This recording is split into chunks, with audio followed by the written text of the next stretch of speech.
श्रीमद भगवद्गीता असेल, ज्ञानेश्वरी असेल, दासबोध असेल, यासारख्या ज्येष्ठ आणि श्रेष्ठ ग्रंथांचं आपण ज्याही वेळेला परत परत वाचन करतो, त्यावेळेला आपल्याला दरवेळेला त्यातून नवनवीन अर्थ प्रतीत होताना दिसतात.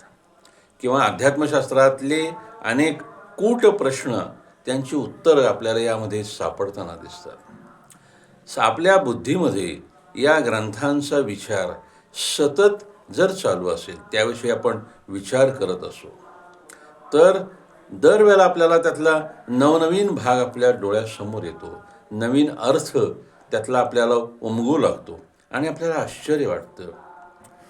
कारण हे सर्व अर्थ या सर्व ग्रंथांमध्ये ठेवलेलेच असतात. मात्र आपली बौद्धिक, वैचारिक, मानसिक पातळी जसजशी उंचावत जाईल, तसतसे त्यातले वेगवेगळे अर्थ आपल्याला कळायला लागतात आणि आपल्यालाही आश्चर्य वाटतं की अरे, आपण आधी वाचलं तेव्हा हे आपल्याला कसं कळलं नाही.